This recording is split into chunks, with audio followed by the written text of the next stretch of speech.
जय जिनेंद्र। तो आज हम जानेंगे कि जैन धर्म में श्रावक के जो 5 अभिगम बताए गए हैं। अभिगम मतलब कि नियम जो हमें मंदिर जी या फिर गुरु भगवंतों के पास जाते समय फॉलो करने चाहिए। तो 5 अभिगम कौन से हैं?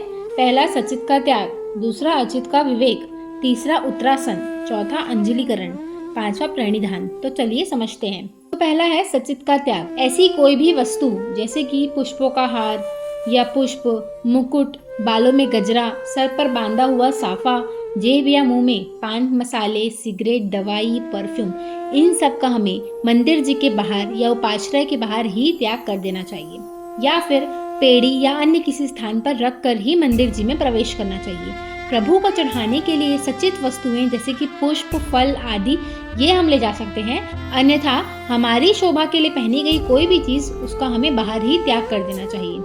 दूसरा है अचित का विवेक, मतलब जब हम मंदिर जी में जाते हैं या गुरु भगवान के पास जाते हैं तो हमें अचित चीजें जैसे कि जूते, bag, sunglasses, caps, phone, vehicles, घड़ी, इन सब चीजों का विवेक रखना चाहिए, यानी बाहर या फिर साइड में ही रख देना चाहिए। इन अचित चीजों को बाहर रखकर हम सिर्फ इन लाइफलेस चीजों को ही नहीं बल्कि अपने मान को भी छोड़कर आते हैं, तो हमें इन सब चीजों का विवेक रखना चाहिए। तीसरा है उत्तरासन। पहले लगभग हर श्रावक धोती दुपट्टे में ही मंदिर जी जाते थे, पर आजकल ऐसा नहीं है। फिर भी जो भी श्रावक धोती दुपट्टे में जाते हैं उन्हें अपने खेस यानी कि दुपट्टे को अपने कंधे पर डालना चाहिए और महिलाओं को सर ढककर ही मंदिर जी में प्रवेश करना चाहिए। खुले सर हमें परमात्मा के सामने नहीं जाना चाहिए, इससे परमात्मा की बहुत ज्यादा अशातना होती है और हमें ढके हुए और मर्यादा युक्त वस्त्र ही पहनने चाहिए। फिर आता है चौथा अंजलि।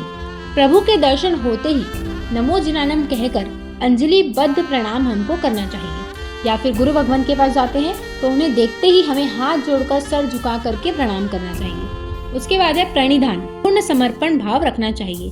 संसार की बातों और विचारों का हमें पूर्ण रूप से त्याग करना चाहिए। तो ये है वो 5 अभिगम या नियम जिनका हमें मंदिर जी या फिर उपाश्रय जाते समय पालन करना चाहिए। परमात्मा की आज्ञा विरुद्ध कुछ कहा हो तो मिक्षामि दुक्कडम। जय जिन शासन।